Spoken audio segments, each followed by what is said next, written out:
यही वो जगह है जहां कल रात अचानक हादसा हुआ। जिस इंसान की वजह से जनता अपनी सुरक्षा को लेकर निश्चिंत थी, वो बहादुर ऑफिसर, वो जनता का रखवाला सुपर कॉप अर्जुन रावते अब इस दुनिया में नहीं रहा। ये मुझसे बेहतर कोई नहीं जानता कि एसीपी अर्जुन का हमारी पुलिस फोर्स में क्या वजूद और क्या महत्व था।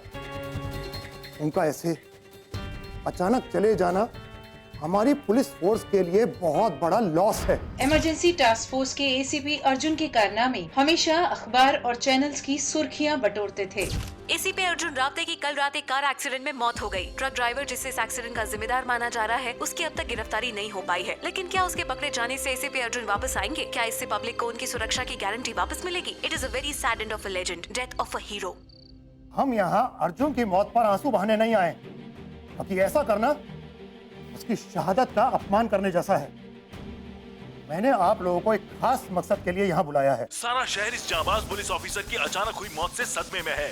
सभी का एक ही सवाल है, जब प्रशासन अपने ही पुलिस ऑफिसर को इंसाफ दिलाने में अक्षम है, तो ऐसी परिस्थिति में जनता का क्या होगा? सबका यही कहना है कि अब पब्लिक को आजमाना बंद किया जाए, क्योंकि जनता में आक्रोश बहुत है और उनकी एक ही मांग है, justice.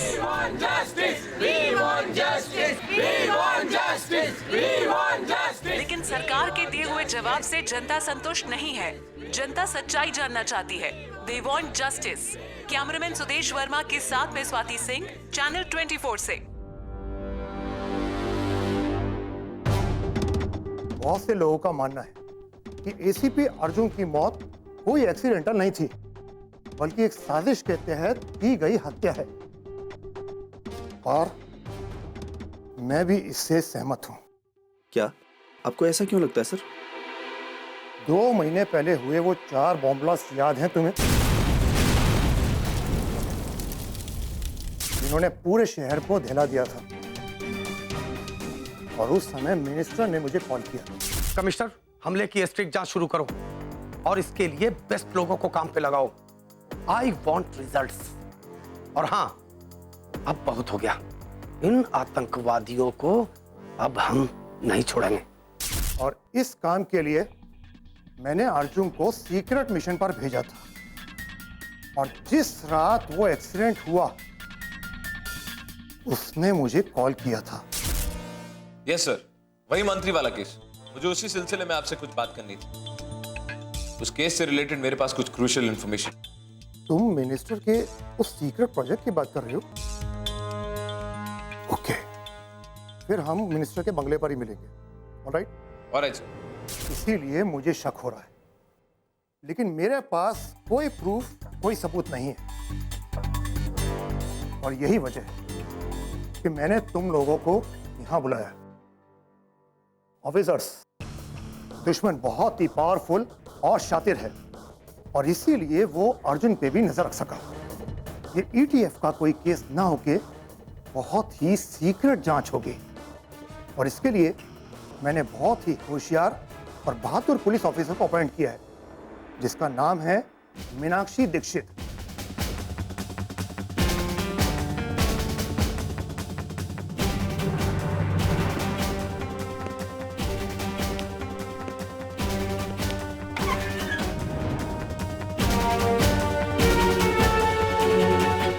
Sir. Meenakshi Dixit, are you ready?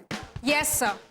मेरे जैसे पुलिस ऑफिसर्स के लिए एसीपी अर्जुन रावते सिर्फ एक इंस्पिरेशन ही नहीं, एक आइडल है। मैं आपसे वादा करती हूँ, जो लोग भी इस साजिश में शामिल हैं, मैं उन सभी को फांसी के फंदे तक पहुंचा के रहूंगी। गुड मीनाक्षी। और हाँ, इस केस में तुम्हारी मदद करेंगे inspector Raghu.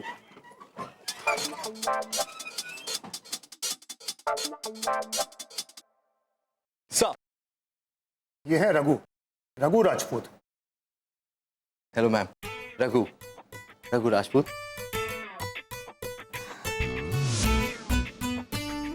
Officers, all the best. So ma'am, हम कहाँ से शुरू करें?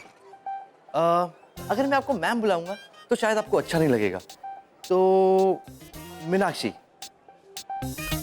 क्या मैं आपको मीनाक्षी बुला सकता हूँ?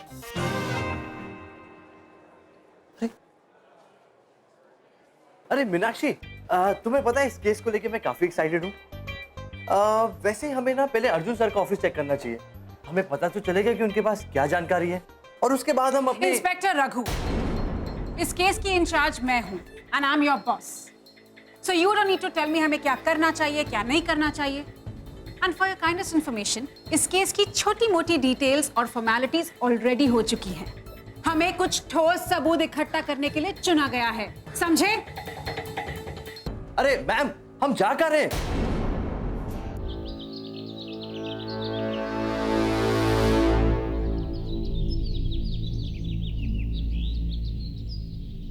मैडम, वही है बच्चा। बेटा तुम्हारा नाम क्या है? सुशांत। सुशांत। एक बात बताओ सुशांत, जब वो का एक्सीडेंट हुआ था तो तुम यहीं थे? हाँ। तुमने कुछ देखा? तुम मुझे उस एक्सीडेंट के बारे में बताओ। वो ट्रक का कलर कौन सा था, उसके नंबर प्लेट पर कौन से नंबर्स थे? नंबर उसमें लिखा था 5 और 1। 5 और 1। 5 1 के आगे? तो मुझे कुछ नहीं याद है। सोचने की कोशिश करो।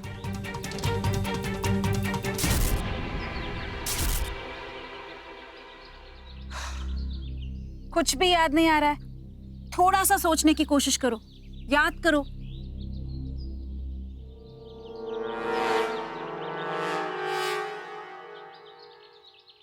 क्या किस्मत भाई है, विटनेस मिला, वो भी एक बच्चा।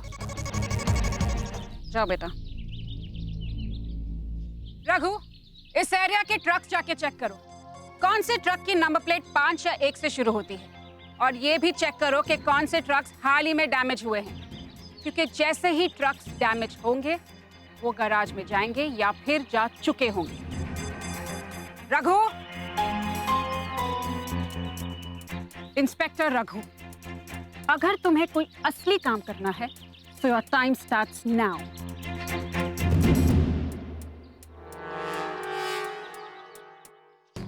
मुझे तो पहले ही कुछ शक हो गया था मैडम कि कुछ न कुछ गड़बड़ है, वरना इतनी अच्छी कंडीशन वाला ट्रक कोई भंगार में क्यों बेचेगा? आप ही बोलिए मैडम, बात सच्ची है कि नहीं? आपने उस ट्रक को छेड़ा तो नहीं है ना? नहीं मैडम, बिल्कुल नहीं। आइए मैं आपको दिखाता हूँ, आइए। देखिए मैडम, ये वही ट्रक है।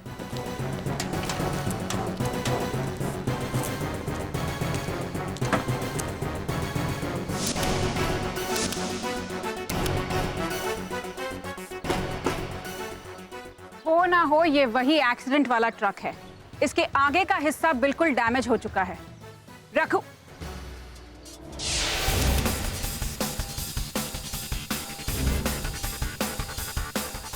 राम रतन जी, आप मुझे इस ड्राइवर के बारे में और कुछ बता सकते हैं? याद करने की कोशिश करिए। अब मुझे याद आया मैडम, वो ट्रक ड्राइवर ना बहुत जोर जोर से खांस रहा था, ऐसा लग रहा था कि वो खांसते खांसते मर ही जाएगा।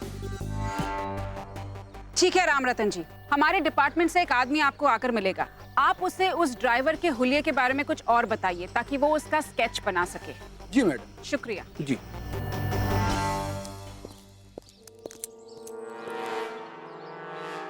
चले।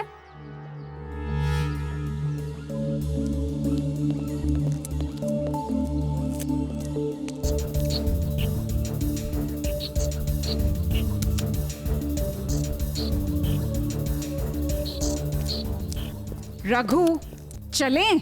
Yes ma'am.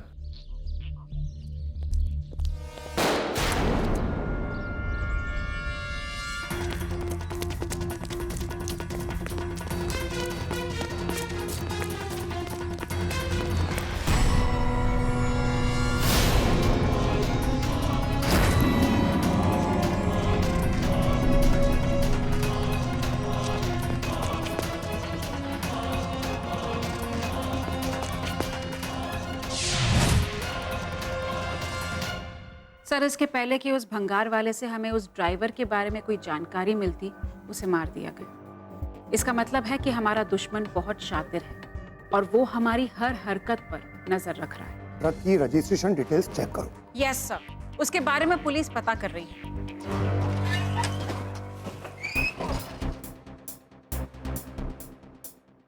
देखिए, ये नंबर प्लेट नकली है। हालांकि ये नंबर प्लेट यूज्ड और पुरानी लग रही है, लेकिन इसमें लगे हुए स्क्रूज एकदम नए जैसे चमक रहे हैं। इसका मतलब साफ है कि ये रिसेंटली चेंज की गई है। भंगार वाले के पास जाके भी कोई काम नहीं बना। कभी कभी भंगार वाले के पास से भी काम की चीज निकल आती है मैडम। ये देखिए, हेल्थ सेंटर? दुश्मन ने पूरी कोशिश की लेकिन वो सारे सबूत नहीं मिटा सका। सर, ये मुझे किसी डॉक्टर की प्रिस्क्रिप्शन लग रही है।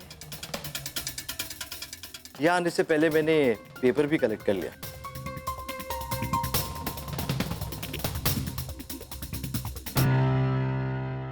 ये यूपी के बंदपुर जिले के बाउली गांव के हेल्थ सेंटर की प्रिस्क्रिप्शन है।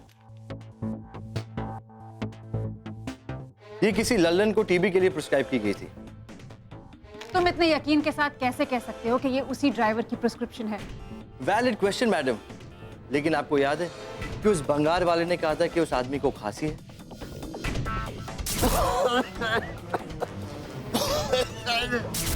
तो शायद उसको टीबी हो सकता है। सर, हमें यूपी के पुलिस को अलर्ट करना होगा और उस आदमी लल्लन की फोटोग्राफ मंगानी होगी ताकि हम इस आदमी को पकड़ सकें। Don't worry madam, on the way मैंने ये भी कर लिया। सर, हमें अर्जुन सर का वर्क स्टेशन चेक करना बहुत जरूरी है। राइट मीनाक्षी, इमीडिएट उसके काम करने की जगह चेक करो। अर्जुन के कातिल को पकड़ने के लिए जो भी करना पड़े करो। अर्जुन की कुर्बानी बेकार नहीं जानी चाहिए। Yes sir. Good work young man. Sir,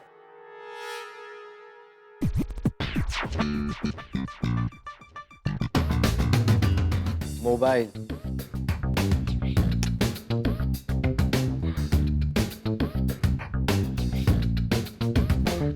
एक और बात, ये मीनाक्षी बहुत कुछ जानती है। यस, हम वर्क स्टेशन चेक करने जा रहे हैं। नहीं सर, भंगार वाले को तो कब का मार दिया। यस। रघु, तुम अपने आप को समझते क्या? जो तुम्हारे दिल में आएगा वो तुम करोगे। मैं तुम्हारी सीनियर ऑफिसर हूँ और तुम मुझे रिपोर्ट करोगे हर चीज के बारे में, अबाउट एवरीथिंग। कम से कम मैं तो ठीक से इन्वेस्टिगेशन कर रहा हूँ। सारे प्रूफ्स तो मैं ही लेके आ रहा हूँ। प्रूफ्स लेकर आते हो इसका मतलब कि तुम प्रोटोकॉल को भूल जाओगे? रघु, इस केस पर हम दोनों को एक साथ काम करना है। मैडम, प्रोटोकॉल तो मुझे समझ में नहीं आती। हाँ, मुझे ये पता है कि केस सॉल्व होता है दिमाग से। या तो आपके पास है या तो नहीं। तुम्हारे कहने का मतलब क्या है? नहीं, मैं तो ऐसे एक जनरल बात कर रहा था। मैं जानती हूँ कि नहीं मैम, आप मुझे नहीं जानती। अगर आप जानती तो खैर जाने दीजिए। नहीं, अब ये वो नहीं है जो आप समझ रहे हैं। ये एक्चुअली वो है कि क्या हो रहा है? क्यों लड़ रहे हो तुम लोग? सर, मुझे आपसे एक रिक्वेस्ट थी। क्या ये केस मैं खुद सॉल्व कर सकती हूँ? इसमें आपको कोई एतराज तो नहीं है ना? क्या बात है मीनाक्षी, रघु से कोई प्रॉब्लम है? नो सर, रघु तो बहुत ही हेल्पफुल ऑफिसर हैं। लेकिन मैं सोच रही थी अगर ये केस मैं खुद सॉल्व करूँ तो ये केस जल्दी सॉल्व हो जाएगा। रघु, तुम्हें मीनाक्षी के साथ काम करने में कोई प्रॉब्लम है? नहीं सर, कोई प्रॉब्लम नहीं। मुझे तो बहुत मजा आ रहा है, बल्कि मुझे तो बहुत कुछ सीखने को मिल रहा है मैम से। क्यों मैम? सर, अरे मीनाक्षी, अरे सुनो तो। मैंने कहा था ना, यहाँ कुछ नहीं मिलेगा। अब मैं चेक करता हूँ।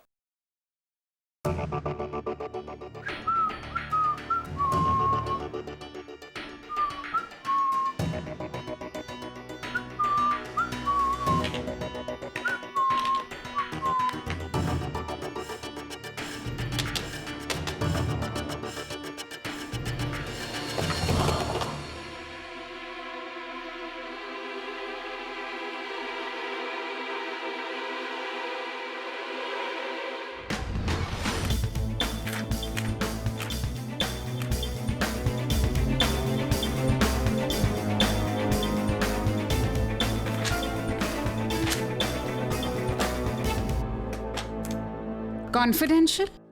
रघु, ये देखो, इब्राहिम खुर्शीद लाला सरकार और कुछ मोबाइल नंबर्स भी हैं। ये लोग कौन हो सकते हैं?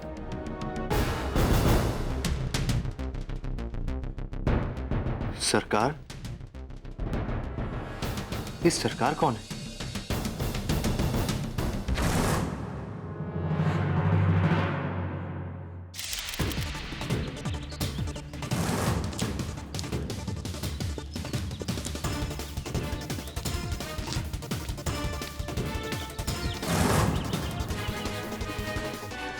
ए, उठ, उठ।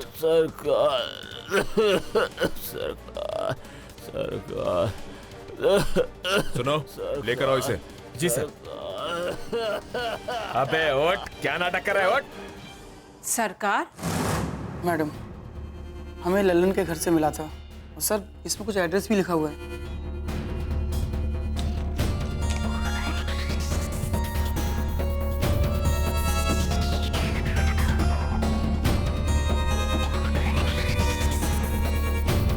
ये तो मुंबई का एड्रेस है। मतलब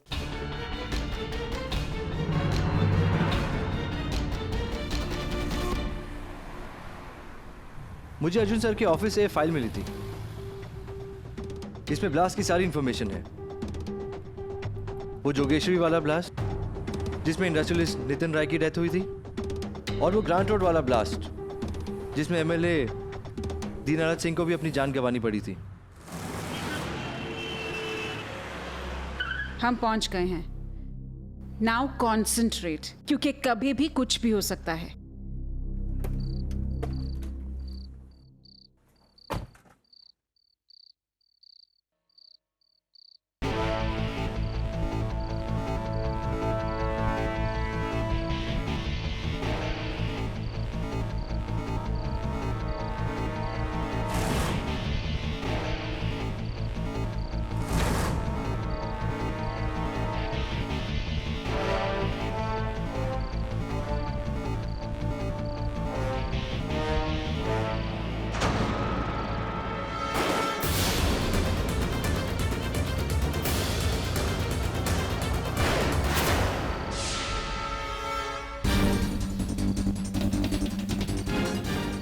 ओह गॉड, तुम तो बुरी तरह जख्मी हो गए हो।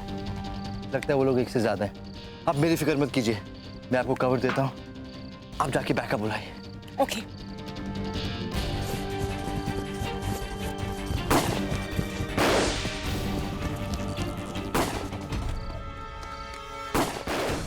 Hello hello hello, police headquarters.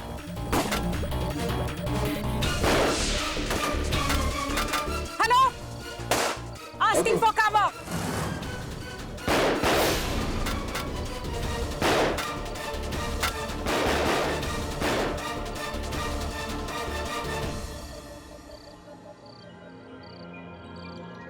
क्या हुआ? हाँ क्या साला, उन लोगों को हमारे आने की खबर थी। Are you good, Inspector? या Let's move. Let's go.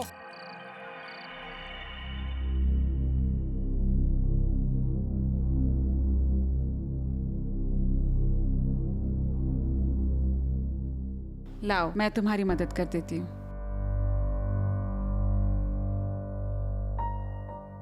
जो आदमी मिला उसने कोई इंफॉर्मेशन दी? वो कॉन्ट्रैक्ट किलर्स थे। उन्हें भेजा गया था हमें मारने के लिए। और कमाल की बात यह है कि ये सारी इंफॉर्मेशन उनको एसएमएस के थ्रू भेजी गई थी। एसएमएस के जरिए? हाँ, बट डोंट वरी, मैंने पता लगा लिया है। ये सारे मैसेजेस एक मोबाइल नहीं बल्कि ऑनलाइन भेजे गए हैं, यानी कि एक कंप्यूटर के थ्रू। और उन लोगों ने उस आदमी का नाम भी बताया जिसके लिए वो लोग काम करते हैं। सरकार। सरकार? ये सरकार कौन है? उसी का तो पता लगाना है। वैसे कमिश्नर सर ने फोन किया था। उन्होंने तुम्हारे काम की बहुत तारीफ की है, तुम्हें कंग्रेचुलेट भी किया है।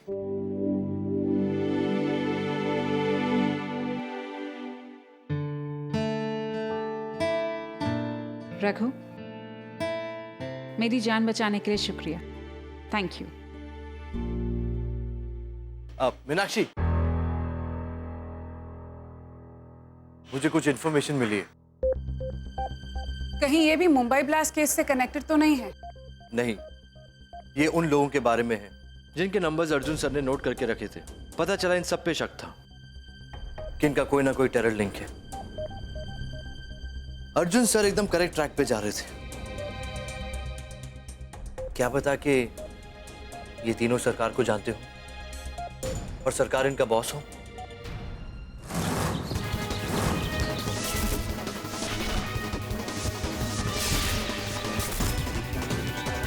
मैडम, मैंने कहा ना, मैं इस ब्लास्ट के बारे में कुछ नहीं जानता। मैं सच कह रहा हूं। आप मेरा यकीन कीजिए ना, ब्लास्ट में मेरा कुछ हाथ नहीं है। मैडम, मेरा यकीन नहीं होता तो उस साहब से पूछो, रावते साहब से। उन्होंने भी मुझसे इस ब्लास्ट के बारे में पूछा था। मैं कसम खाकर कहता हूं मैडम, ये ब्लास्ट ना मैंने कराया है और ना ही इसमें किसी आतंकी ग्रुप का हाथ है। तुझे कैसे पता बे कि इसमें कोई आतंकी ग्रुप का हाथ था या नहीं? हाँ? मैडम, इतना तो हमें पता चल ही जाता है, बहुत बड़ा नेटवर्क है हमारा। लेकिन मैडम एक बात बोलूं, जिसने भी ये किया है ना, बहुत अच्छा किया है। मैडम ये ब्लास्ट शायद किसी नए ग्रुप ने करवाया होगा, जिसका कोई नया लीडर होगा। सरकार, ये नाम है उस लीडर का। सरकार? कौन सरकार मैडम? सर, हमारी टीम बॉम्ब ब्लास्ट की कड़ी जांच कर रही है। मैंने अपने बेस्ट ऑफिसर्स को ये जिम्मेदारी सौंपी है। हमें कुछ पुख्ता सबूत मिले हैं sir, and I am sure वो आतंकवादी बहुत जल्द हमारी गिरफ्त में होंगे। जो भी करना है जल्दी कीजिए कमिश्नर। अर्जुन की मौत के बाद मीडिया ने सरकार को चारों तरफ से घेर लिया है। हमें निकम्मा कह रही है मीडिया। डोंट वरी सर, हम जल्द से जल्द इस केस को सुलझा लेंगे। Okay, best of luck. Thank you sir. चाहे कुछ भी हो जाए, हम सरकार को ढूंढ के रहेंगे। डोंट वरी मीनाक्षी, हम लोग सरकार को मिलके ढूंढेंगे। ये देखो,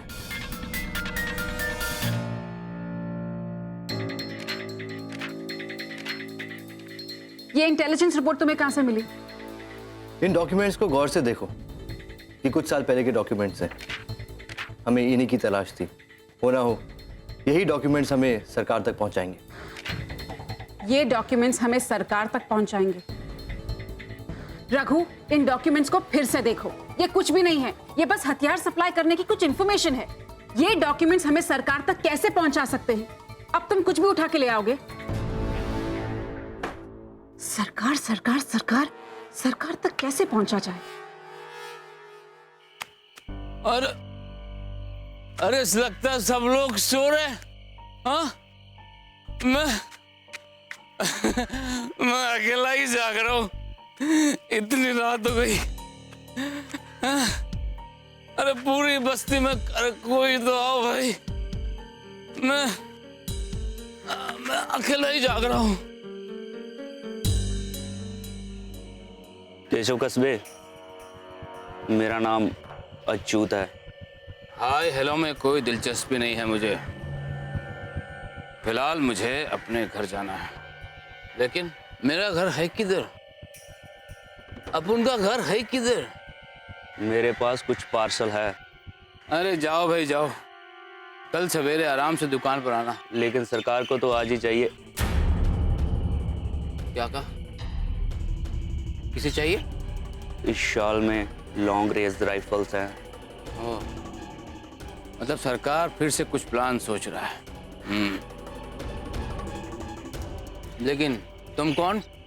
मैं इस काम में नया हूँ, लेकिन मुझसे कहा गया है कि ये आज रात तक ही पहुंच जानी चाहिए। एक मिनट। हाँ हेलो भाई जी, ये लड़का आपने भेजा। एक मिनट, क्या नाम है तेरा? अच्युत। हाँ अच्युत, अच्युत। हाँ भाई जी, वो पहुंच गया। उसके साथ आपने पार्सल भेजा था? हाँ भाई जी। हाँ हाँ हाँ, क्या बात कर रहे हो?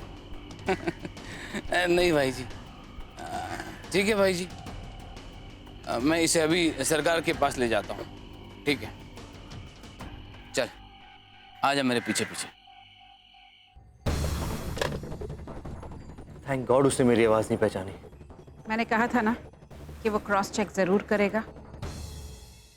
मीनाक्षी, इधर आओ।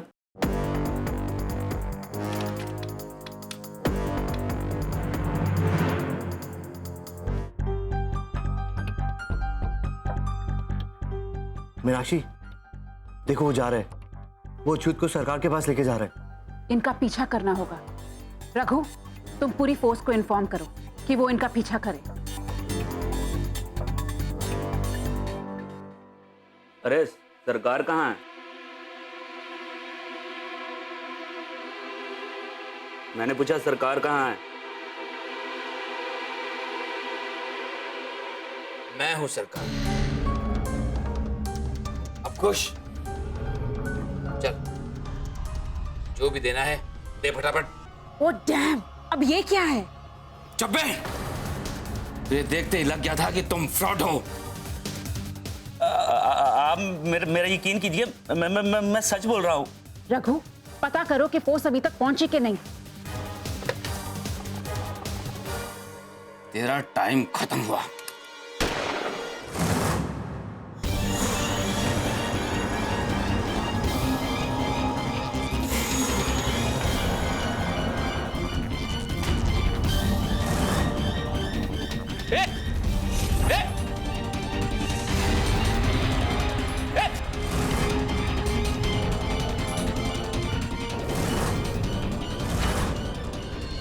Thank you for the information. ये आदमी जो मर गया वो सरकार था ना। सरकार ने फिर हमें घुमाया कि जो भी सरकार है बहुत शातिर है। ये आदमी सरकार को बॉम्ब्स और हथियार सप्लाई करता था। इस बात का मेरे पास पक्का सबूत है। इसको पता था कि असली सरकार कौन है, इसलिए पकड़े जाने के बजाय इसने खुद को मार डाला।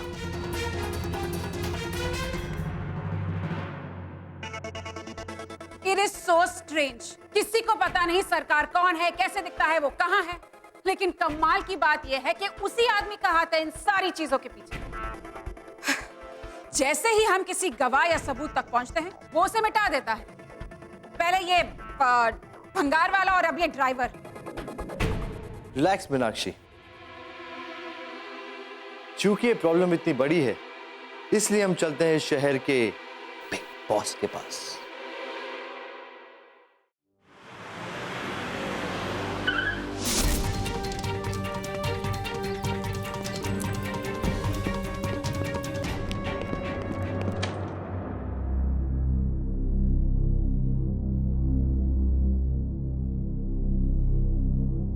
ये हम कहाँ आ गए हैं?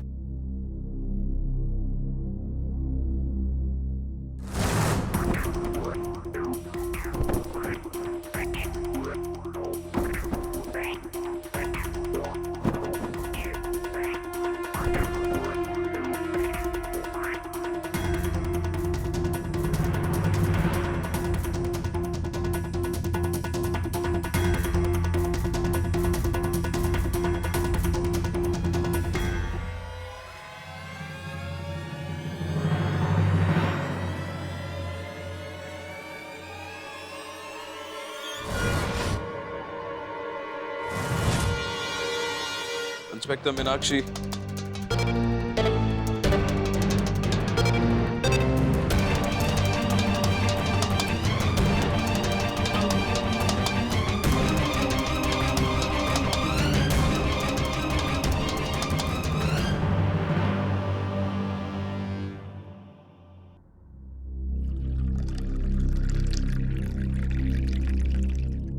जब मुझ पर अटैक हुआ मैं उसी वक्त समझ गया था कि इस अटैक के पीछे किसी बहुत बड़ी ताकत का हाथ है। और इसीलिए अंडरकवर रह के मैंने सच्चाई का पता लगाने का डिसाइड किया। और इसके लिए मैंने एक बहुत ही होनहार और काबिल पुलिस ऑफिसर रघु राजपूत की मदद ली।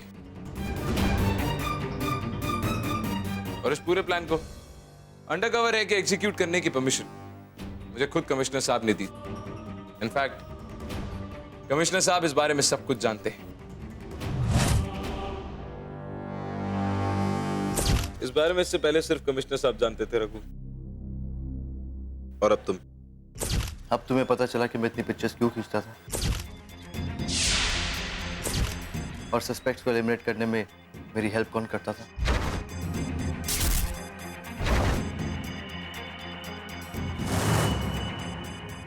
हम वर्क स्टेशन चेक करने जा रहे हैं। नहीं सर, भंगार वाले को तो कब का मार दिया। अच्छा, तो तुमने इस तरह वो सीक्रेट डोर ढूंढ निकाला था। मैं सरकार तक पहुंच गया। शहर के एक एक्सप्लोसिव डीलर ने मुझे बताया कि शहर में हाल ही में जो ब्लास्ट हुआ उसका एक्सप्लोसिव सरकार ने ही ऑर्डर किया था, किसी अनट्रेसेबल मैसेज। लेकिन इससे पहले कि ये तहकीकात में और आगे बढ़ा पाता, मेरा एक्सीडेंट हो गया। और अब मुझे यकीन हो गया कि हमारी पुलिस फोर्स का कोई इंसाइडर हमारी हर मूवमेंट की खबर दुश्मन तक पहुंचा रहा है। But there's nothing to worry now. Situation control में। और अब हमारा एक ही टारगेट है, सरकार। सर, हमने उसको ढूंढने की काफी कोशिश की, लेकिन उस आदमी को ना किसी ने देखा है और ना ही किसी ने उससे बात की है। Don't worry. सरकार को पकड़ने के लिए मेरे पास एक तरीका है। सर, हमारे हाथों एक बहुत ही इंपॉर्टेंट इन्फॉर्मेशन लगी है। कुछ ही महीने पहले आईबी ऑफिसर प्रयास कलानी ने सरकार के बारे में काफी डेटा कलेक्ट किया था, लेकिन वो देने से पहले वो अचानक गायब हो गया। उसका लैपटॉप मिला, लेकिन वो बिल्कुल जला हुआ था। लेकिन हमारे स्पेशल सोर्स से पता चला है कि मिस्टर प्रयास ने उस फाइल की एक कॉपी बनाई थी। अगर वो कॉपी हमारे हाथ लग जाती है तो हमें पता चल जाएगा कि सरकार कौन है और कहाँ है। सर, हमारा आपसे मिलना बहुत जरूरी है। कब और कहाँ? मैं आपको SMS करता हूँ।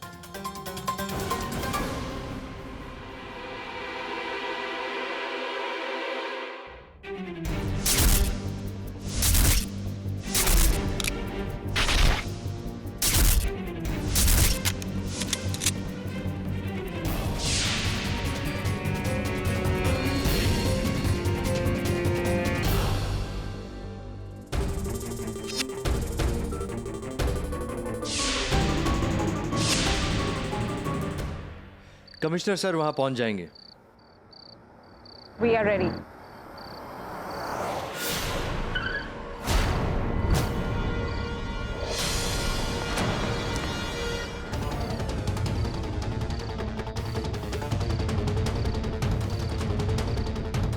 निकलो पर दोनों लोग, बाहर निकलो, चलो।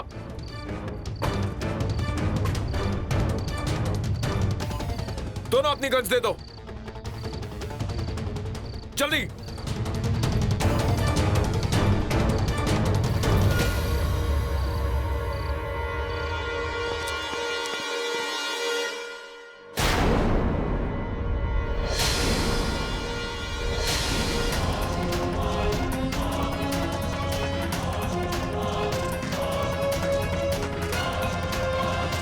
सरकार के बारे में जो भी इंफॉर्मेशन है कहाँ है, और तुम लोगों को क्या क्या पता है? हम लोग वो तुम्हें तभी बताएंगे जब तुम लोग हमें बताओगे कि सरकार कौन है और कहाँ है। तुम लोगों को जो करना है कर लो, लेकिन अगर इंफॉर्मेशन चाहिए तो पहले बताओ कि सरकार कौन है, उसे हमारे सामने लेके आओ। मैं हूं सरकार। अब बताओ कहाँ है तुम लोगों की इंफॉर्मेशन?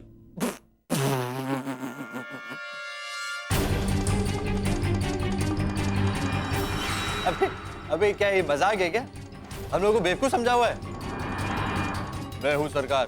कोई भी आएगा और बोल देगा कि मैं हूं सरकार।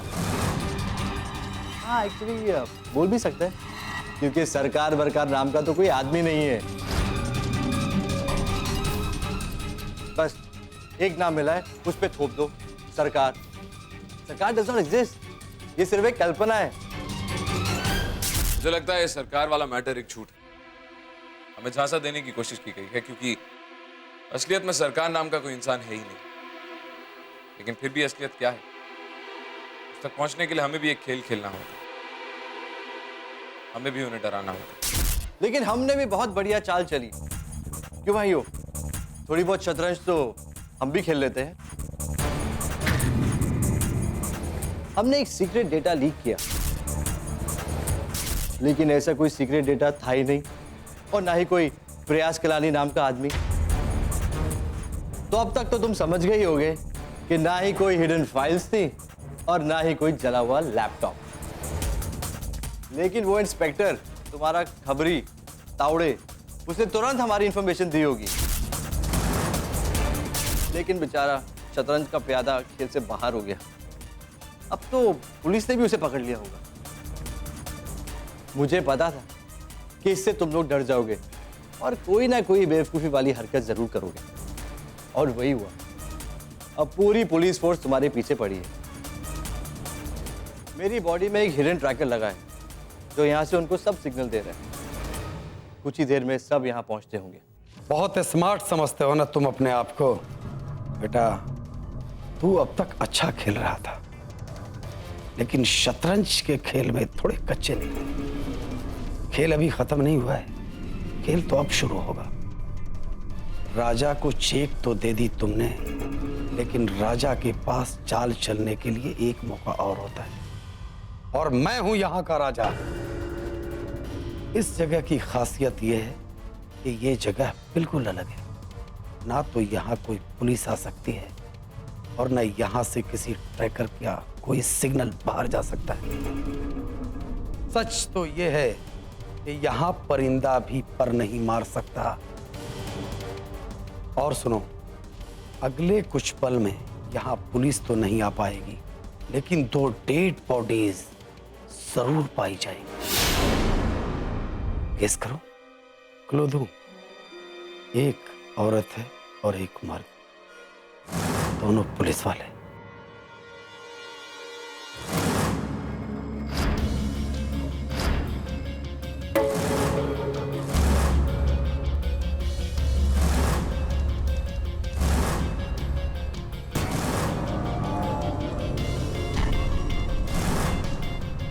दिमाग पे ज्यादा जोर मत डालो, नहीं तो क्या है, दिमाग जो है ना वो बम की तरह फट जाएगा। धड़ाम।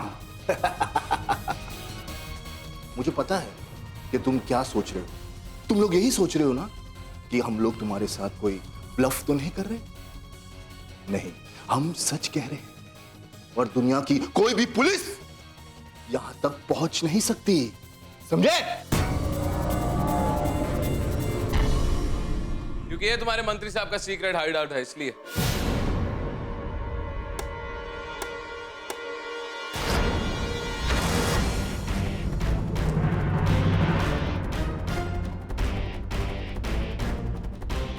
वेलकम मिस्टर मिनिस्टर, उर्फ टेररिस्ट लीडर, उर्फ सरकार।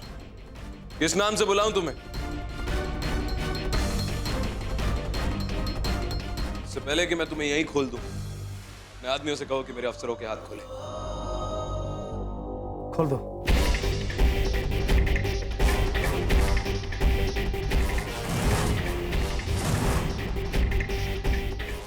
तुम कैसे?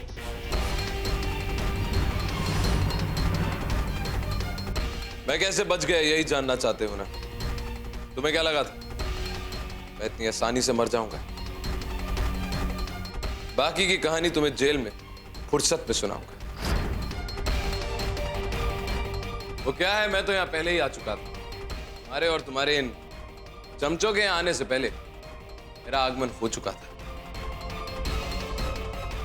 क्या करें मंत्री जी, आप जैसे लोगों को कहीं भी टाइम पे पहुंचने की आदत नहीं, और टाइम पे कहीं ना पहुंचना मेरी आदत नहीं है। अब तुम सोच रहे होगे कि मुझे ये बात कैसे पता कि तुम ही सरकार। जब मैं ब्लास्ट की रिपोर्ट एक बार फिर से पढ़ रहा था, ब्लास्ट की रिपोर्ट पढ़ के एक चीज थी जो मुझे स्ट्राइक की। मैंने देखा कि उस ब्लास्ट में जिन जिन लोगों की मौत हुई थी, सबका तुमसे कोई ना कोई कनेक्शन जरूर था। पहला वो इंडस्ट्रियलिस्ट जो तुम्हारी ही राइवल पार्टी को फाइनेंस कर रहा था, दूसरा ऑपोजिशन लीडर, तीसरा वो बिल्डर जिसने तुम्हारे सारे करप्ट कामों का भांडा फोड़ने की धमकी दी थी, और चौथा एक आईपीएस ऑफिसर तुम्हारे सारे केसेस की इन्वेस्टिगेशन कर रहा था। ये सब तुम्हारे रास्ते का कांटा बन रहे थे।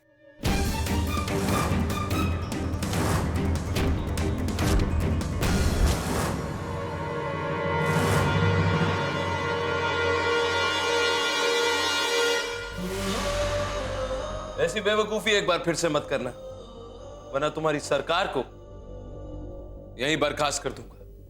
फेंक नीचे।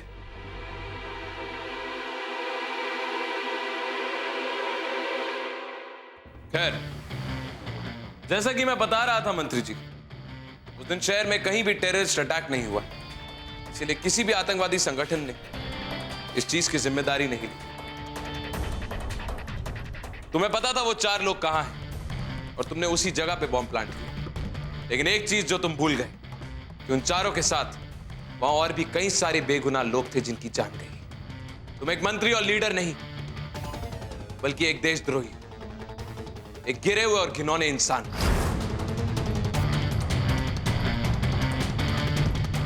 इस जगह पे वाकई सिग्नल बेयरिंग मैकेनिज्म लगा है, इसलिए इस जगह से कोई भी सिग्नल बाहर नहीं जाता।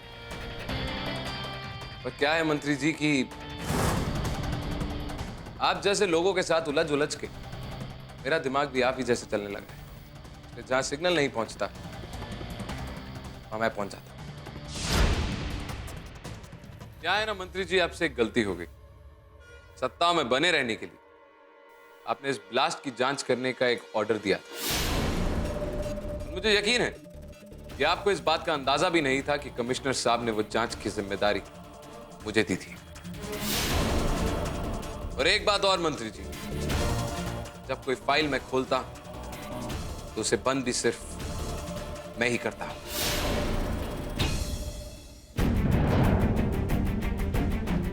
इतने सालों में तुमने सरकार का मुखौटा पहन के जाने कितने ही घिनौने कामों को अंजाम दिया है, लेकिन इस बार नहीं, क्योंकि इस बार तुम्हारी ताकत थोड़ी कम पड़ गई, क्योंकि तुम्हारा सामना अर्जुन सूर्यकांत राउते से हुआ था। बाकी के कारनामे जेल की सलाखों के पीछे दिखाना। ले जाओ इसे।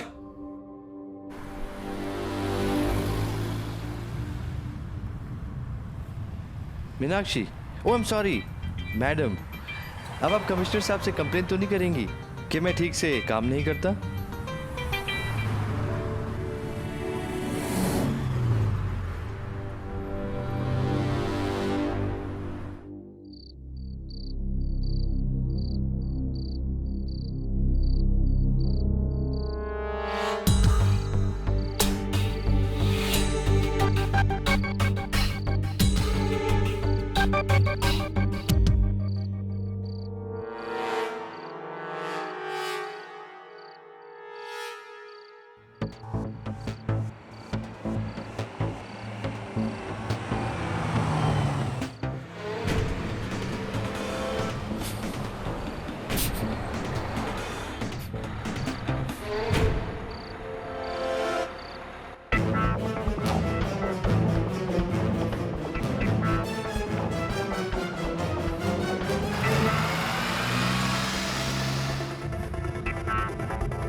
भैया भैया बस रोक दीजिए। अरे मैम, पर आप तो स्टेशन पर उतरने वाली थी ना। नहीं, मुझे यहीं उतरना है, आप बस रुकवा दीजिए।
कौन है बे? क्या यार, क्या ठिकाना है तेरा, कहीं भी सो जाता है। उठ, मैं बोलता हूं उठ, मैं बोलता हूं उठ।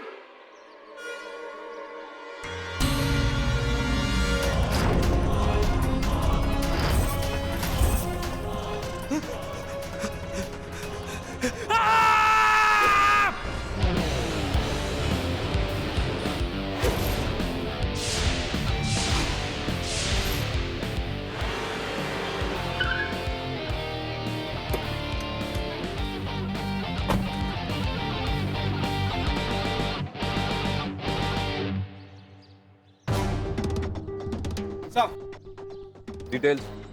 विक्टिम का नाम महेश कुमार है, एक ट्रैवल एजेंसी में काम करता था, उसकी फैमिली कोलकाता में रहती है। उन सबको इन्फॉर्म कर दिया है, इससे पूछताछ कर लो। विक्टिम की आंखों को सुई धागे से सिला गया है और गले को बहुत ही शार्प इंस्ट्रूमेंट से काटा गया है। खून काफी बह चुका है, इनफैक्ट शर्ट और पैंट दोनों खून से सन चुके। उसके पेट पर और जेनिटल्स पर भी बहुत ही घाव है, लेकिन आसपास कोई फिंगरप्रिंट्स नहीं मिली। Nothing at all. कातिल ने इसे यहीं मारा क्योंकि बॉडी को ड्रैग करने का कोई निशान नहीं। छोटू सर, आसपास की गलियों को अच्छी तरह चेक करो, देखो कहीं कातिल ने भागते हुए कोई सुराग तो नहीं छोड़ा। Right sir. सुनो, इसको लेके जाओ। हवलदार ले चलो इसे।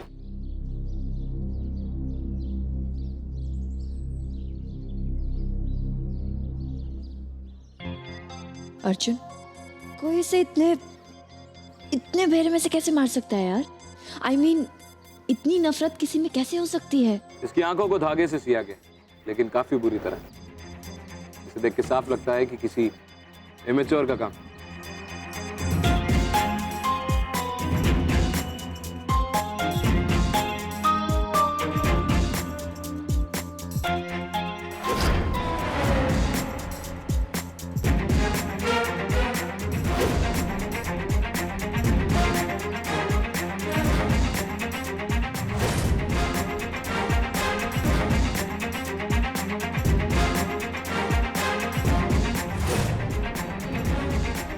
आयशा,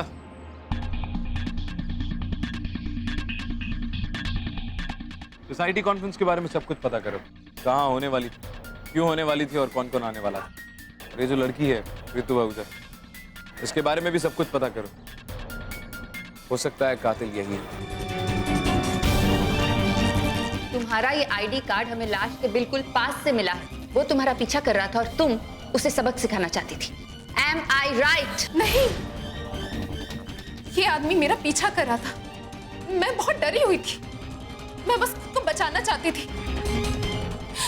मैं इसे सबक क्यों सिखाऊंगी? देखिए, मुझे नहीं पता कि इसे किसने मारा, क्यों मारा, मुझे सब कुछ नहीं पता। ऋतु, झूठ बोलने से कोई फायदा नहीं है।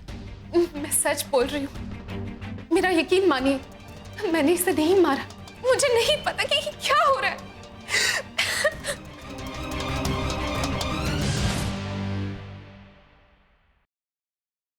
सर, मुझे लगता है ऋतु ने ही मर्डर किया है।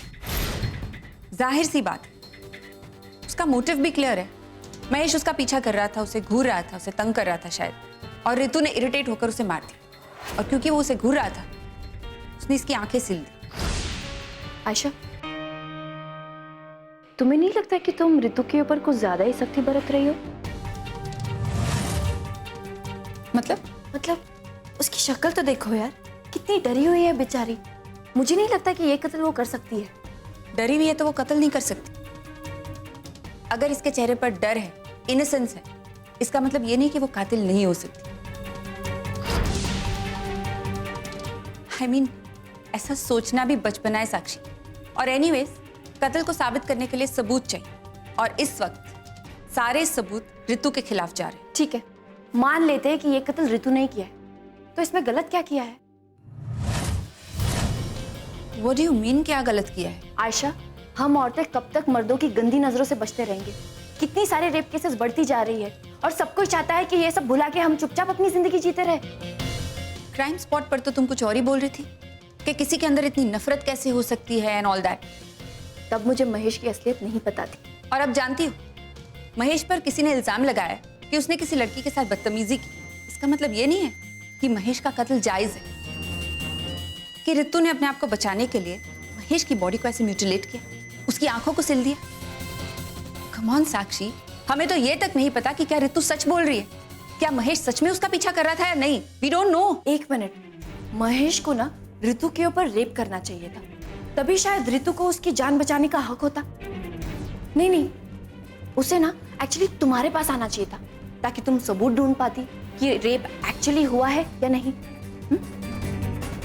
जो भी हो, कत्ल कत्ल होता है, और कानून को अपने हाथ में लेने का हक किसी को नहीं। साक्षी, जस्ट बिकॉज उसकी शक्ल पर इनोसेंस है, डजंट मीन दैट। हमारा काम सबूत ढूंढना है, किसी के खिलाफ राय बनाना नहीं। ये ईटीएफ का ऑफिस है, कोई न्यूज रूम नहीं जहां तुम्हारी राय मायने रखती है। तो अगर तुम दोनों की डिस्कशन खत्म हो गई तो काम पे ध्यान दे। रितु ने कबूल किया है कि उस रात वो अग्रीपाड़ा में थी, ये जानते हुए कि उस रात वहां कत्ल हुआ है। तो या तो ये बहुत शातिर या सच बोल रही। एनीवेज, उस आईडी कार्ड पे जो खून मिला था, क्या वो महेश का था? नहीं, महेश के ब्लड सैंपल से वो मैच नहीं हुए। ग्रेट, तो रितु का ब्लड सैंपल लो। अगर इसका ब्लड सैंपल उस आईडी कार्ड वाले ब्लड सैंपल से मैच करता है तो साबित हो जाएगा उस रात रितु वहीं थी। मैं मालूम नहीं है मैं क्या चीज हूं, और अब जिस जगह तुम पहुंच चुके हो वहां मैं डिसाइड करूंगा कि तुम्हारे साथ क्या करना है। तुम नहीं बताओगे कि मुझे क्या करना है।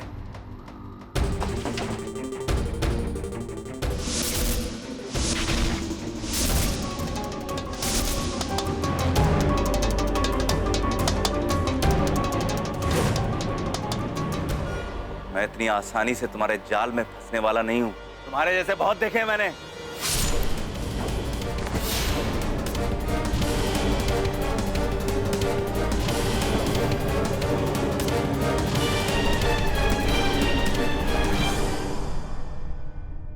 सर, एटॉप्सी रिपोर्ट के मुताबिक कत्ल करीब 12:30 बजे हुआ। बॉडी पर बाकी घाव और आंखों पे सिलाई, सब कुछ कत्ल होने के बाद ही किया गया। And you were right. कत्ल करने के लिए किसी बहुत ही धार वाली चीज का इस्तेमाल किया गया है, समथिंग लाइक अ सर्जिकल स्कैल्पेल। और जिस सुई धागे से आंखों के स्टिचेस लिए गए हैं वो भी surgical. The important thing is कि वो स्टिचेस बहुत ही एमेच्योर तरीके से लिए गए हैं। और इस रिपोर्ट से साफ पता चलता है कि ये खून रितु ने नहीं किया है। उसने अभी भी अपना MBA कंप्लीट किया है और 6 महीने से IT फर्म में नौकरी करी है। That's it. हाँ, लेकिन ये भी तो हो सकता है कि आयशा, महेश के स्टिचेस में सफाई नहीं थी, तो जरूरी नहीं है कि काम किसी डॉक्टर का। ये कत्ल कोई भी कर सकता है जिसके पास सर्जिकल इंस्ट्रूमेंट्स का एक्सेस हो। छोड़ू सर, वो जो टूटी हुई टैबलेट हमें महेश की लाश के पास मिली थी, उसके बारे में क्या पता चला? पाउडर एक एंटी एंजाइटी दवाई का। महेश और रितु के बारे में और इन्फॉर्मेशन पता लगा। देखो क्या उनमें से किसी को एंजाइटी डिसऑर्डर तो नहीं?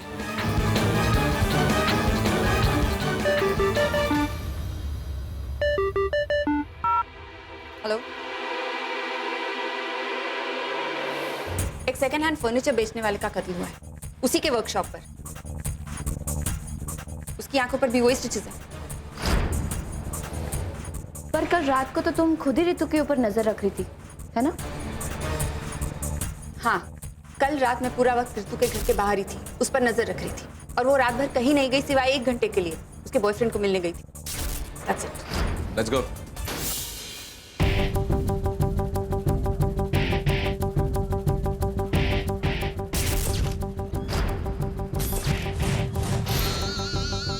ये दोनों कत्ल एक ही इंसान ने किए, माथे पे रेपिस को छोड़ के।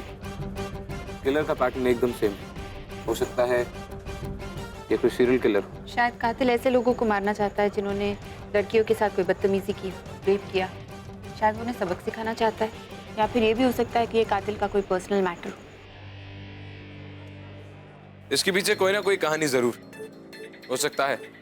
कातिल के पास इन सबको मारने की कोई ना कोई वजह, लेकिन वजह चाहे कोई भी, किसी की जान लेने का किसी को कोई हक नहीं। बाकी कत्ल की तरह यहाँ भी कोई फिंगरप्रिंट्स नहीं मिले। शायद कातिल ग्लव्स पहनता है। सर, इस आदमी का नाम अजय जौहरी था। इसकी मेरठ में एक छोटी सी फर्नीचर की दुकान है और ये उसका गोडाउन है। सजय को आखिरी बार किसने देखा? सर, एक लड़का है 25 साल का, भोला, जो अजय के साथ इस गोडाउन में काम करता था। यहीं बाहर खड़ा है। ब्लाउज। तुम अजय से आखिरी बार कब मिले थे? साहब, मैं अजय जी के साथ गोडाउन में काम करता था। कल रात को कस्टमर की लंबी लाइन लगी हुई थी, पर अचानक अजय जी को एक फ़ोन आया और वो यहाँ से चले गए। मैंने सारा काम निपटाया और मैं गोडाउन लॉक करके चला गया। और जब मैं सुबह आया तो लॉक खुला हुआ था और अजय जी। क्या अजय को किसी चीज़ की कोई परेशानी थी? बिजनेस में कोई लॉस या किसी से पैसे उधार लिए? ऐसा कुछ नहीं था। बिजनेस तो अच्छा चल रहा था और कुछ महीनों में अजय जी की शादी भी होने वाली थी। पर कुछ दिनों से काफी गुस्से में रहते थे। पता नहीं, छोटी बातों पे भड़क जाते। काम बढ़ गया था शायद इसलिए। कोई बात नहीं, लेकिन शायद तुम्हारी जानकारी की जरूरत हमें एक बार फिर से पड़े। जब बुलाया जाए तो हेडक्वार्टर्स आ जाना। और हाँ, जब तक ये केस की तहकीकात खत्म नहीं हो जाती, तुम इस शहर से बाहर कहीं नहीं जाओ। अजय जौहरी,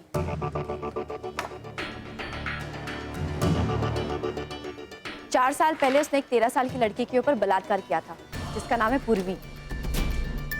हाँ, लेकिन कुछ साबित नहीं हुआ और सबूत न मिलने के कारण केस डिसमिस हो गया। ऑफ कोर्स कोई सबूत नहीं मिला था आयशा।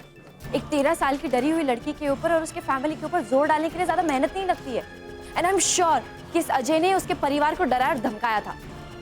शायद, लेकिन हकीकत ये है कि किसी ने अजय का कत्ल किया है। आयशा, उसकी मौत का और इस केस का जरूर कोई रिलेशन है और अपने की तो सजा तो मिलनी चाहिए, right? What do you mean? तुम ये कहना चाहती हो कि कातिल जो भी कर रहा है सही कर रहा है? शायद कुछ गुनाहों की सजा यही होती है।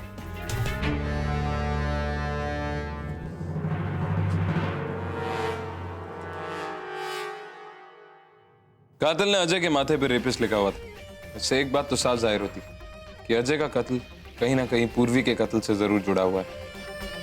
सर, जैसा आपने कहा, मैंने महेश की हिस्ट्री चेक की, लेकिन उसका ऐसा कोई रिकॉर्ड नहीं है।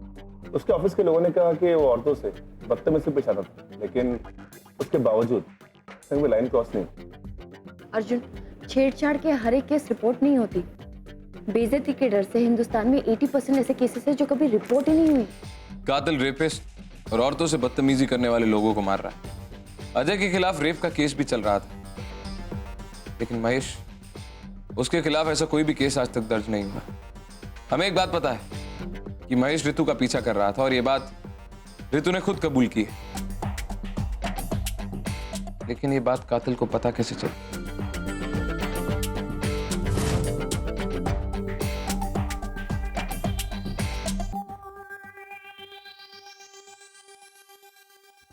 ऑफ कोर्स, कातिल उस वक्त वहीं था तो महेश ऋतु का पीछा कर रहा था। जैसे ऋतु वहां से भाग गई, उसने महेश का कत्ल कर दिया।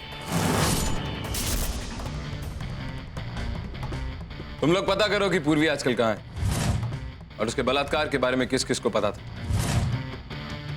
मुझे नहीं लगता कि कातिल का आखिरी शिकार है।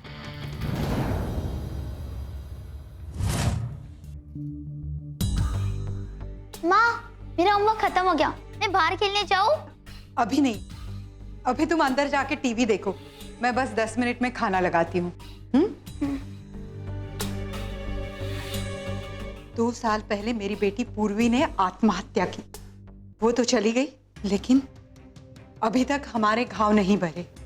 मैं अपनी छोटी बेटी स्नेहा अपने नजरों से उसको दूर नहीं होने देती, क्योंकि मुझे लगता है रास्ते पर चलने वाला हर एक आदमी रेपिस्ट है। और कुछ जानकारी चाहिए आपको मुझसे? मैं बहुत खुश हूं कि वो राक्षस मारा गया। इसके अलावा मेरे पास कुछ नहीं है बोलने के लिए। राधा, इनकी तरफ से मैं माफी मांगता हूं आपसे। देखिए, मैं आपके दर्द को जानता तो नहीं, पर समझ जरूर सकता। जो पूर्वी के साथ हुआ वो बेहद ही दर्दनाक था, लेकिन बाहर एक ऐसा इंसान है जो लोगों का कत्ल कर रहा है और उसे रोकना बहुत जरूरी है। इसलिए मेरे लिए यह जानना ज्यादा जरूरी है कि पूर्वी के केस के बारे में कितने लोगों को पता था। पूर्वी के हादसे के बारे में बहुत कम लोग जानते थे। हमारा परिवार हमसे दूर हो गया था और पड़ोसियों ने हमसे बात करना बंद कर दिया था। मैं नहीं चाहती हूँ कि हम आपको और कोई जानकारी दें। हमारे कहने से अगर उस राक्षस की हत्या करने वालों को आपने पकड़ लिया तो? नहीं, मैं कुछ नहीं बोल सकती हूँ। आप लोगों को इस तरह तकलीफ देने के लिए मैं माफी चाहता हूँ। Thank you.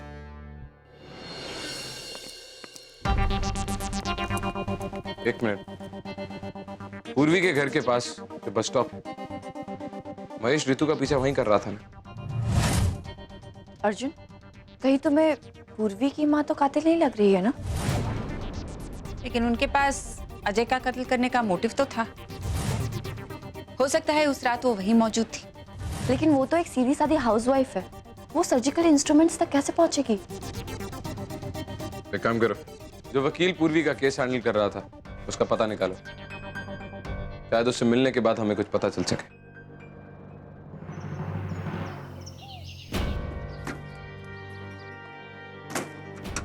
इस फाइल के मुताबिक पूर्वी का केस बहुत कमजोर था। रेप केस नहीं बल्कि हैरेसमेंट का केस बना हुआ है। इनफैक्ट जो एफआईआर दर्ज हुई थी वो भी हैरेसमेंट की थी, रेप की नहीं। सर रेप टेस्ट भी 1 हफ्ते बाद किया गया था। ऐसा लगता है इस केस के वकील ने सबूत पेश करने की कोशिश नहीं की और जानबूझकर ये केस हार गया। ये तो मैं कहने की कोशिश कर रही हूँ, पूर्वी रेप केस के बारे में किसी ने कोई सबूत ढूंढने की कोशिश ही नहीं की। या फिर सच्चाई छुपाई गई किसी के दबाव या धमकी की वजह से। साक्षी, तुम साबित क्या करना चाहती? इस अखबार में तुमने जो स्टेटमेंट दी है उससे तो लगता है कि तुम उस खूनी को कोई मसीहा समझती हो।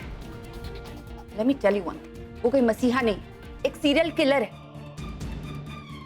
ये जर्नलिस्ट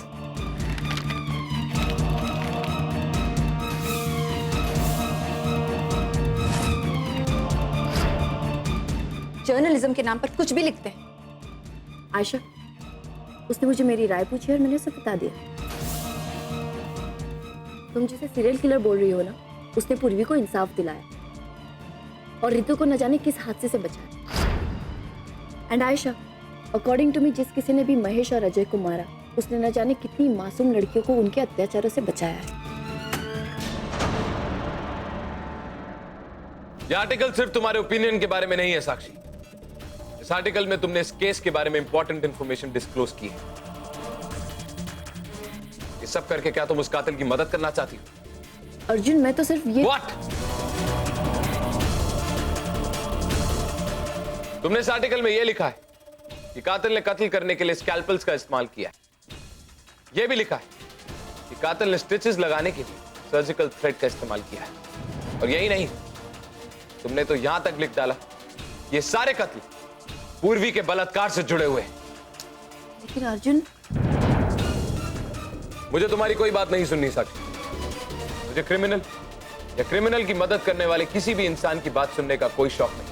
तुम्हारे लिए बेहतर यही होगा कि तुम अभी इसी वक्त इस ऑफिस से चली जाओ। Get out.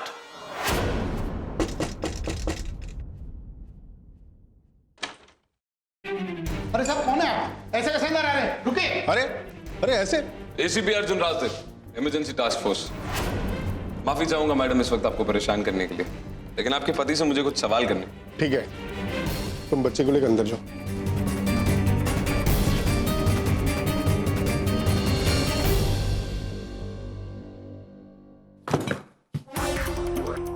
ये पूर्वी की रेप की फाइल है। इसे पढ़कर साफ पता चलता है कि आपने उसे इंसाफ दिलाने की कोशिश ही नहीं की। मैं ये जानता हूं आपने ऐसा किया है, ये जानना चाहता हूं कि क्यों किया। देखिए, आपको जो भी सवाल पूछना है आप मेरे ऑफिस में अपॉइंटमेंट लेकर आइए और वहां पर पूछताछ करिए। You know, I am a lawyer, I know my legal rights. मैं बाकी पुलिस अफसरों की तरह नहीं हूं तो तुम्हारी इन धमकियों से डर जाए। ना तो मुझे कोर्ट की जरूरत है, ना ही पुलिस फोर्स की। यहीं के यहीं सारा फैसला कर दूंगा।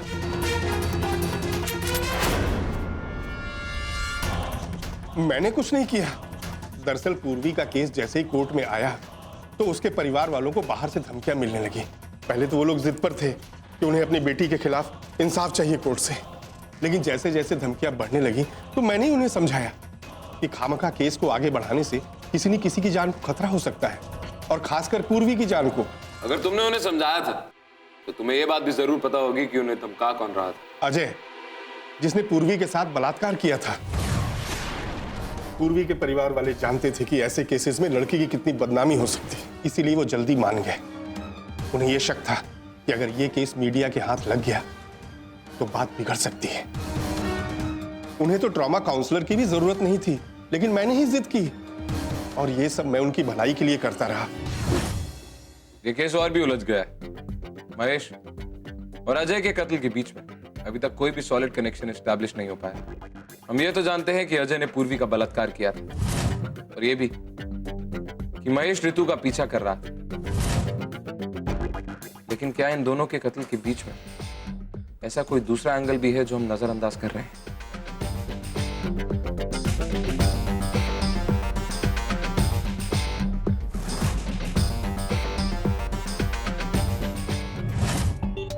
भोला ने बताया था कि अजय कुछ दिनों से काफी गुस्से में था। इनफैक्ट जिस दिन अजय का कत्ल हुआ उस दिन उसे कॉल आया और वो तुरंत गोडाउन से चला गया। छोड़ू, तुमने इन नंबर्स को अजय के फोन रिकॉर्ड से मैच किया? हाँ सर। सर अजय को आखिरी कॉल एक पीसीओ से आया था और यही वो कॉल है जिसके बाद अजय गोडाउन से चला गया था। पिछले 2 हफ्तों से इस नंबर से अजय को काफी कॉल किए गए। हो सकता है कोई उसे ब्लैकमेल कर रहा था। तो ये कॉल्स उसके किसी कस्टमर के भी तो हो सकते हैं। पर अभी हमारे पास इन कॉल्स के अलावा और कोई लीड नहीं है। ये सब कॉल्स कोई इत्तेफाक नहीं हो सकती। छोड़ू, इस पीसीओ के बारे में पता करो। राइट। मुझे यकीन है कि ये कातिल और कत्ल करेगा, लेकिन इसका अगला निशाना कौन हो सकता है? आयशा, मुझे उन सारे रेप विक्टिम्स की एक लिस्ट चाहिए जिन्होंने आत्महत्या की। शायद वहां कोई लिंक मिले। Good morning. Good morning ma'am. Good morning.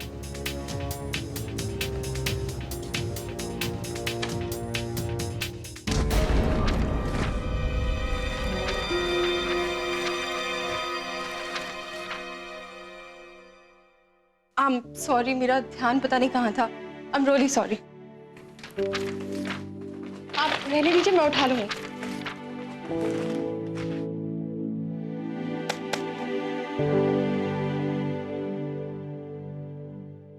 I am sorry, मैंने आपको वेट कराया। वो ट्रैफिक तो आपको पता ही है ना। बस मुझे 1 मिनट दीजिए। टिफिन तो टूट गया होगा ना। बस मुझे 1 मिनट दीजिए।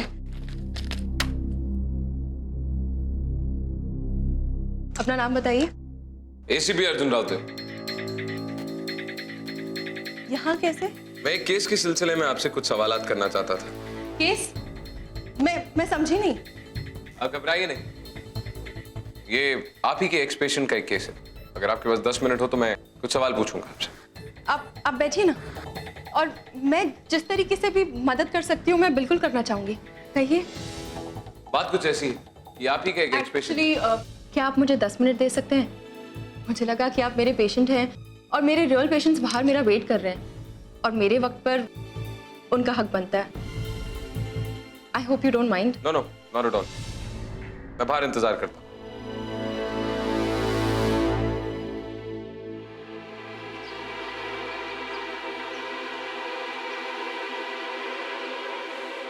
हेलो सर, अजय को जिस पीसीओ कॉल से कॉल आए थे उसका पता चल गया। गुड। इस पीसीओ की कॉल रिकॉर्ड निकलवाओ और उसके मालिक से भी बात करो। सर, इस पीसीओ का कोई मालिक नहीं है। एक सिक्का डालने के बाद कोई भी पीसीओ से बात कर सकता है। ये पीसीओ है कहाँ? तो लेमन रोड के पास। ठीक है छोटू। जी बताइए, मैं क्या मदद कर सकती हूँ आपकी? छोटू तुम वहीं रुको, मैं तुम्हें वापस कॉल करता हूँ। Right sir. जैसा कि मैंने आपसे कहा था, मैं आप ही की एक्स पेशेंट पूर्वी के बारे में आपसे कुछ सवाल पूछना चाहता था। उसने तो 2 साल पहले ही आत्महत्या कर ली थी। जानता हूं, लेकिन क्या आप मुझे बता सकती हैं कि आखिर पूर्वी के साथ हुआ क्या था और उसका वो केस इतनी जल्दी डिसमिस कैसे हो गया? पूर्वी जब 13 साल की थी तब एक जानवर ने बेरहमी से उसका बलात्कार किया था। उसके शरीर पर घाव साफ दिख रहे थे, पर कोई साबित नहीं कर पाया कि वो घाव बलात्कार से हुए थे। पूर्वी का केस बहुत ही उलझता जा रहा था और इसके बीच उसे और उसके परिवार को रोज धमकियां दी जाती थी। केस ड्रॉप करने के लिए ब्लैकमेल किया जाता था। तो उसका वकील क्या कर रहा था? उसका वकील कुछ ज्यादा नहीं कर पाया।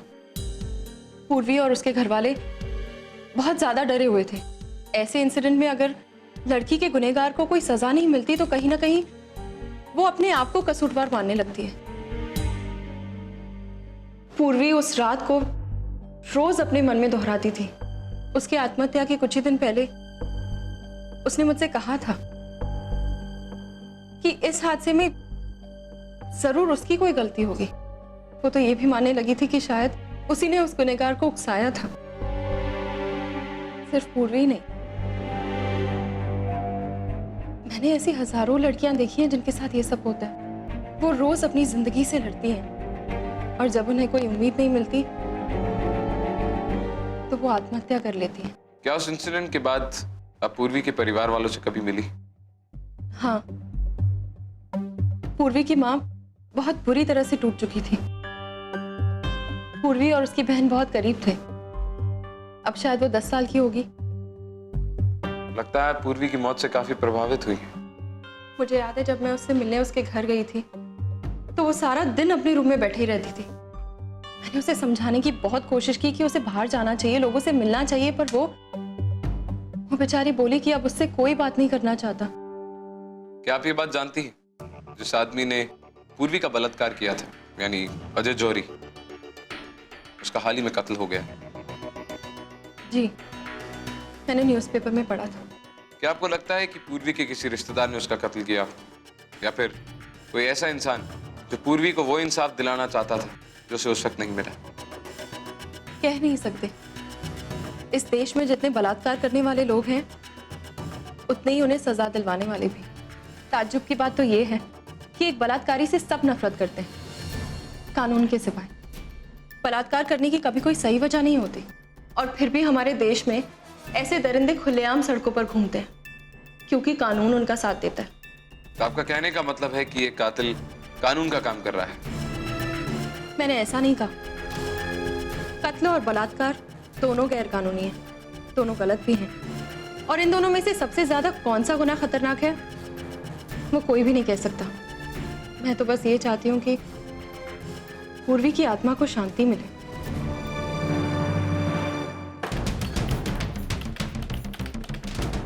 आयशा, मिला क्या? कातिल मिला क्या? Not yet. और अर्जुन सर भी अभी ऑफिस नहीं आए हैं। ये अर्जुन सर भी अजीब है। उन्होंने मुझे अर्जेंटली फोन करके तीनों क्लिनिक्स का नाम दिया था और ये पता करने को कहा कि उनके सर्जिकल यूनिट्स है या नहीं, अगर है तो मिसिंग है क्या। अरे देवा, वो तीनों क्लिनिक एक दूसरे से 1-1 घंटे की दूरी पर, और वो तीनों क्लिनिक्स की इन्वेंटरी इतनी बुरी हालत में है कि भगवान भी नहीं कह सकता कि उनका कोई इंस्ट्रूमेंट गायब है या नहीं। अगर उसकी इन्वेंट्री इतनी खराब थी, जाहिर सी बात है इंस्ट्रूमेंट भी गायब हो जाते हैं। उन सभी रेप विक्टिम्स की लिस्ट रेडी है सर, जिन्होंने आत्महत्या की। टोटल 256 केसेस हैं।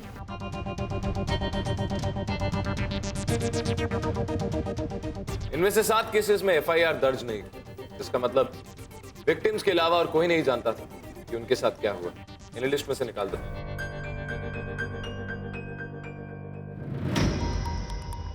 डन। ये सारे केसेस मुंबई के हैं? यस।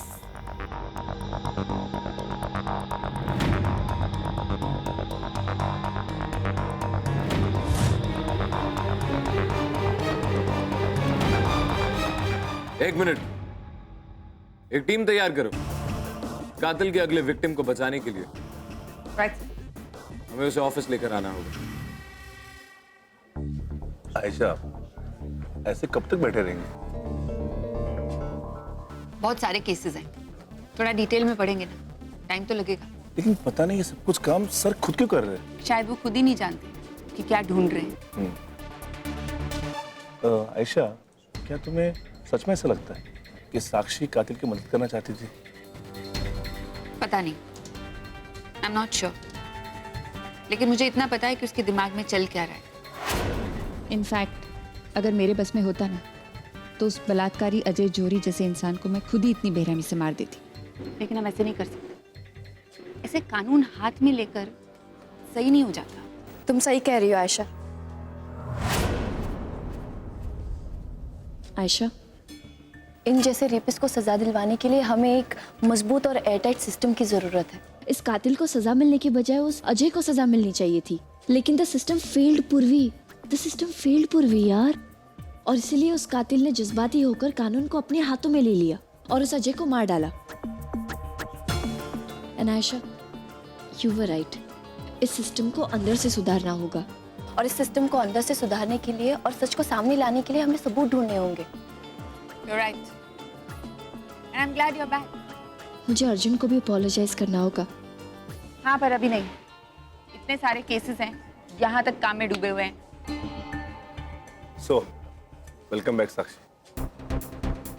प्रभु राजन, अश्विन कुमार और रोहित देसाई, ये तीनों जहाँ कहीं भी हैं उन्हें वहां से लेकर आओ। ये हैं उनके करंट एड्रेसेस और फोन नंबर्स। छोटू और आयशा, तुम दोनों एक एक टीम बनाकर अश्विन और प्रभु को लेकर आओ। मैं इस रोहित देसाई को देखता हूँ। हाँ अर्जुन। सर मैं आपसे कुछ कहना चाहती हूँ। Let's go.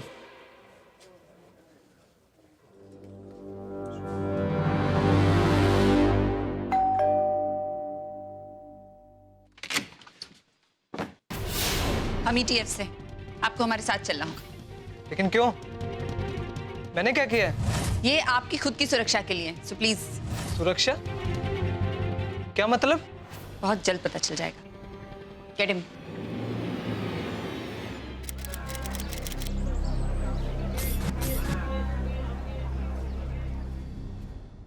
सच छुपाने से कुछ नहीं होगा।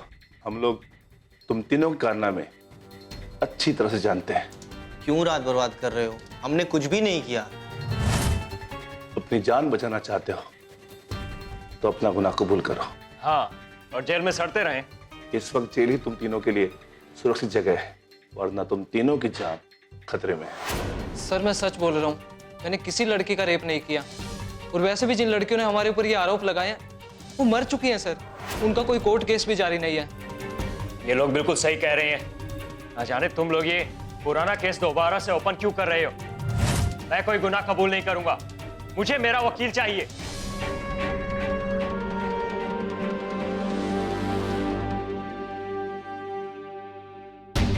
तो तुम तीनों को ना तो कोई धमकी दे रहा है और ना ही कोई ब्लैकमेल कर रहा है। जब हम लोगों ने कुछ किया ही नहीं तो हमें धमकियां कौन देगा? छोड़ो, तुम तीनों को जाने दो। मैंने हमारी जरूरत नहीं। जाओ।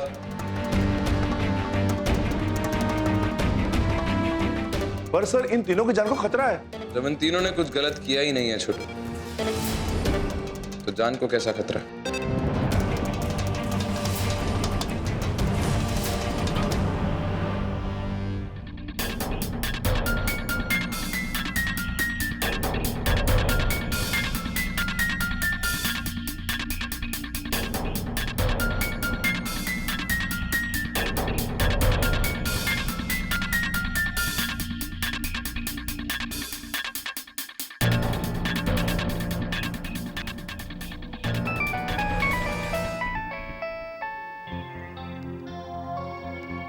हाँ चलो, खबर कहाँ पहुँचना है?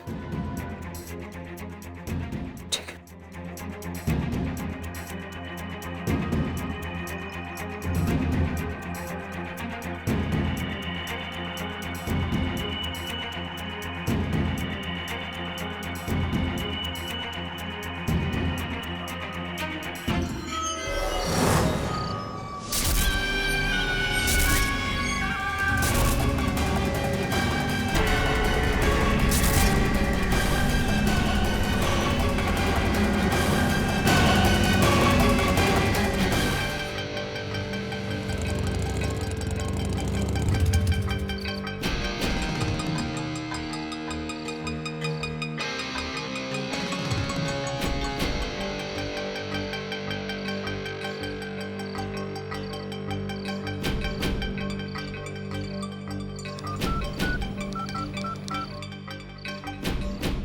हेलो, हाँ मैं पहुंच गया हूँ।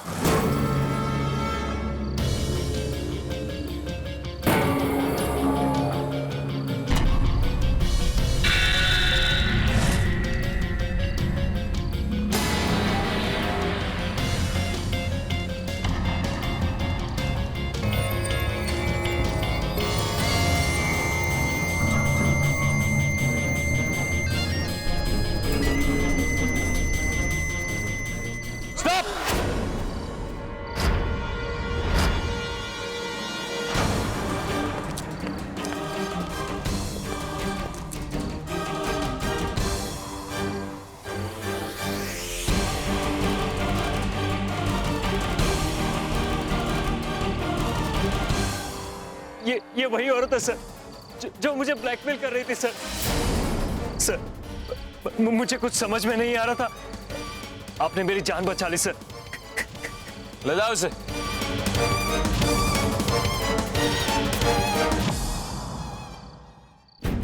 काश कि तुमने हमें पहले ही सब कुछ सच बता दिया होता, तो आज ये नौबत ही नहीं आती। तुमने जुर्म तो किया है जिसकी सजा मैंने उसे नहीं देनी थी, लेकिन इसका मतलब ये नहीं है तुम्हें सजा नहीं मिलेगी, तुम्हें सजा मिल के रहेगी।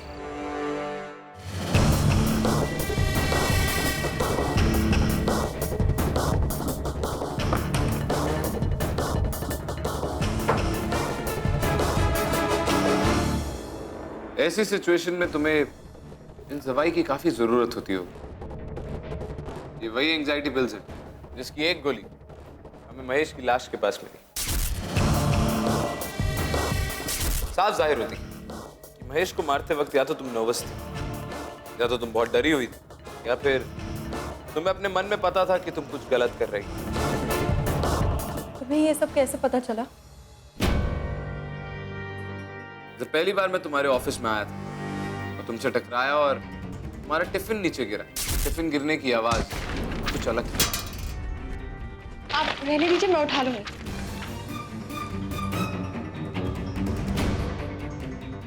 मुझे शक तो वही हो गया था, क्योंकि अगर टिफिन में खाना हो तो टिफिन की आवाज किसी और तरीके से आती, लेकिन इस टिफिन में खाना था ही नहीं। टिफिन को उठाने के बाद ना तो तुमने उसमें से तेल पहुंचा और ना ही उसमें से तेल का कोई भी स्टेन था। उस टिफिन में वही स्कैल्पल्स थे जिनसे तुमने अजय और महेश की जान ली। जब मैंने तुमसे ये कहा कि मैं पूर्वी के केस के सिलसिले में तुमसे कुछ बात करना चाहता हूँ, तुम बहुत डर गई थी और इसलिए टाइम चुराने के लिए तुमने मुझसे कहा कि you have to see your patient. और फिर जब 20 मिनट बाद मैं वापस आया तो तुम सुलझ चुकी थी।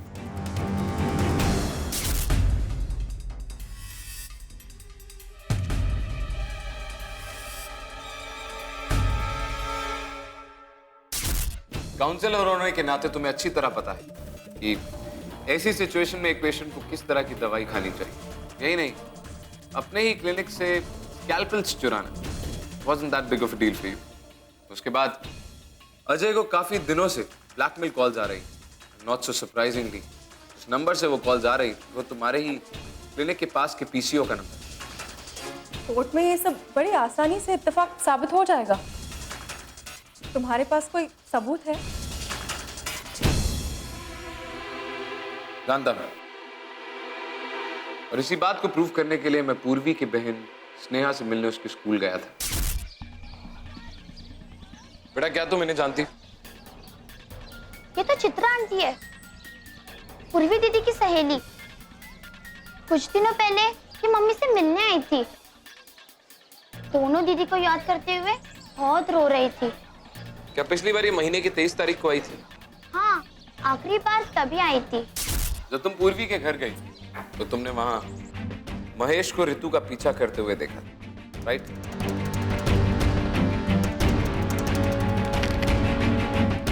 बॉडी के घाव और आंखों की सिलाई देख के ऐसा साफ जाहिर होता है कि कातिल मानसिक रूप से बीमार है, या फिर यह भी कह सकते हैं कि कातिल एक बहुत ही बड़े ट्रॉमा से गुजर रहा है।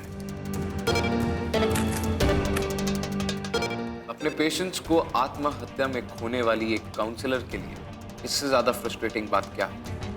जिन लड़कियों ने आत्महत्या की उनमें से 3 लड़कियां तुम्हारी पेशेंट्स थी और उनके 3 गुनहगार, रोहित, अश्विन, प्रभु। जब इस सब के बारे में पता चला उसके बाद तुम तक पहुंचना मुश्किल नहीं था। मैं फ्रस्ट्रेटेड थी और बहुत गुस्से में भी थी। लड़कियों के मरने के बाद भी उन्हें कोई इंसाफ नहीं मिला। उनके गुनहगार आज तक सड़कों पर खुलेआम घूम रहे। तुम जब पहली बार मेरे ऑफिस आए तो तुम्हें देखकर मैं बहुत डर गई थी, और ये टैबलेट्स खाने के बाद लगा कि मुझे डरने की तो कोई जरूरत ही नहीं। महेश को मारने से पहले भी मैं बहुत नर्वस थी, पर उसे वो गुनाह करने के बाद मैं यूं छोड़ तो नहीं सकती थी ना।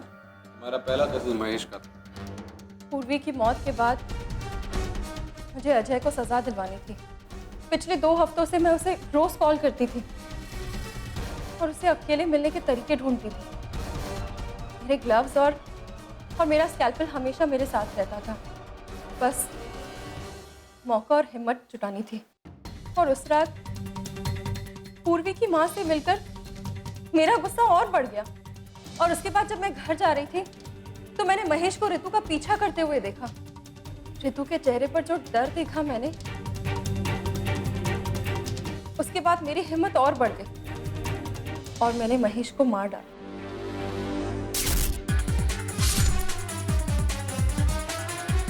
और उसके बाद अजय को। मैंने कुछ भी गलत नहीं किया। इनफैक्ट मुझे अपने आप पर गर्व है। ऐसे दरिंदों के साथ यही होना चाहिए। अर्जुन,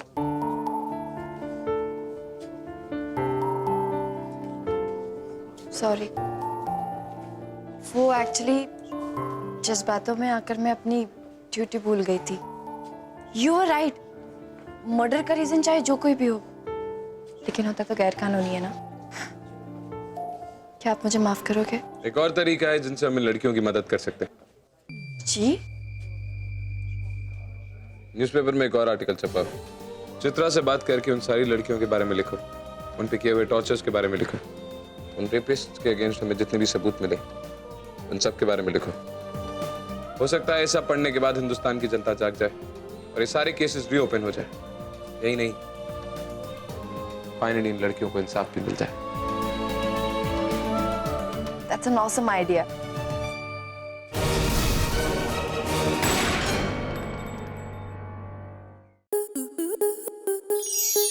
आपके मनोरंजन पर अब नहीं लगेगा कोई ब्रेक। स्टार प्लस के बेहतरीन शोज देखने के लिए लाइक, शेयर और सब्सक्राइब करें स्टार प्लस यूट्यूब पेज को।